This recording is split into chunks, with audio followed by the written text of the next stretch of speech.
So guys, we're rigging up here to do some bolt testing today. And before we do that, I wanted to demonstrate something. So when you order an industrial rigging sling for an industrial application, whether it's lifting or pulling, typically you're gonna have two options. One is a duplex sleeve like this, made of steel. The other is a Flemish die. So what does a duplex sleeve even mean? You'll hear it called a turn back eye. You quite literally turn the rope back on itself, hence the name, slide it into the sleeve, and press it. Now granted, you can size it up and make it a different length. Exactly how much tail is poking through, you might see that vary a little bit from shop to shop, but point is, the rope is just turned back on itself, and then this sleeve gets pressed in a die, and that's it. This sleeve is 100% of your holding strength. Now, when done correctly, you're still gonna get close to like 94% capacity out of that sleeve. So, still a very effective way to do it. However, if this sleeve is the wrong size, if it's damaged, if somebody chooses the wrong die, if they don't put the rope in the sleeve far enough, etc., then this sleeve can fail. You have no inherent reserve capacity with a turn back eye, which is why these are largely not used. The really dominant choice in most rigging shops is going to be a Flemish die. And here's the difference. You can see this one is already pressed, and this one is not. And what we're going to demonstrate in this video is that this sling, even without a sleeve on it, even without being pressed, is going to have a really high breaking strength. Whereas this, if we try to put it in the test bed, this would simply pull out. You can do it by hand. This sling will have an impressive amount of strength. Now, we never recommend using a sling like this that's not pressed. We're simply trying to demonstrate that a properly Flemished and pressed eye is going to be superior to something cheaper that you find on the market, especially if it's using aluminum sleeves or standard turn back eye. Some shops don't use Flemish dies because you have to buy specific die sets, and so the cost goes up. But it's the proper way to do it and the most common way today in the industry. So that's what we're going to show you guys today. So what we have rigged up in the bed is a 1/2-inch wire rope sling.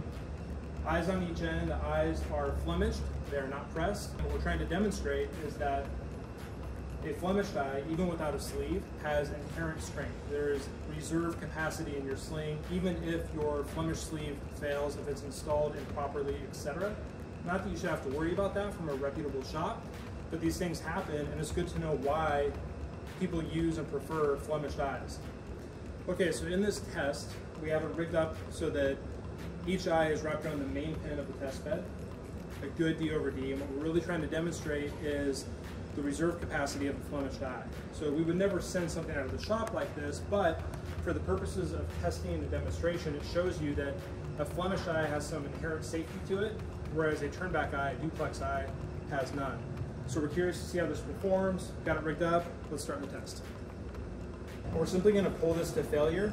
These eyes will not break, they should come undone because there's nothing here at the tails restricting these. They should eventually just pull up and out. So instead of a stranded or broken wire rope sling, what we would expect to see is the eyes simply pull apart.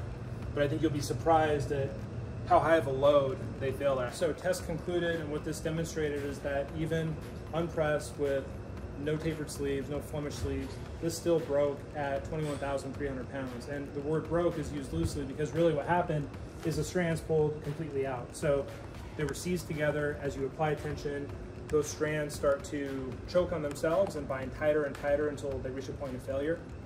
Now, to be clear, never rig with a sling that is unpressed. This is not meant to say, hey, you don't need a properly swedged or pressed eye.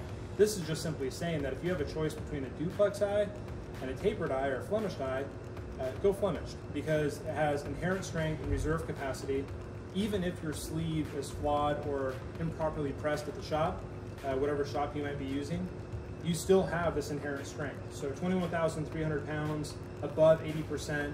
When you figure a 5,000 pound working load for a 1/2-inch sling like this, a 5-to-1 safety factor is 25,000 pounds. So we got over 80% breaking strength in this test, which is pretty impressive. You can't even do this test with a turn back eye, with a duplex eye, because it simply just pulls out by hand. There's really nothing to bind it. So again, nothing wrong with a duplex eye when it's done properly with good equipment. If you're doing overhead lifting and you want that extra reserve capacity, just to know that there's something that kind of happens even before it meets the press, and that is a properly Flemish eye, then this is your answer. Efficiency rating on a Swedge product is telling you from the wire rope's published breaking strength in the catalog how much of that you can expect to achieve if everything is done properly, everything goes according to plan. So with these sleeves, like a Crosby S505, a Flemish sleeve, up to 1 inch you get 96%. I think over 1 inch it drops to 94, and then there's another drop to like 92. On the duplex sleeves, I believe it's 94%. That's why if you look at the slings working the limit, it's not a straight divisible 5-to-1 on the catalog breaking strength for the wire rope. There's an inherent reduction in there for a Swedge product like this, because you do apply so much pressure to the strands and bind them to the sleeve that you cause just a little bit of loss. But that's just part of the price you pay to have a terminated fitting like this. So yes, pay attention to the efficiency ratings that you see on Swedge products. Okay, so we're doing a test which is very similar to the last test that we did. The difference is that this sling actually has swedged eyes. So we have tapered or Flemish sleeves that have been properly installed. So the tails of the splice are buried deep down inside that sleeve, and then it goes over to the Mark 150 swedger. So this setup is, again, about the same, but you're gonna see a difference in overall break strength.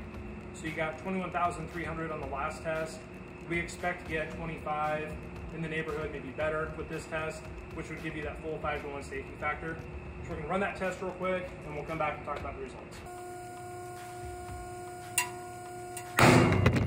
Okay, so here we go, guys. Here's the results of our properly swedged and finished half-inch sling.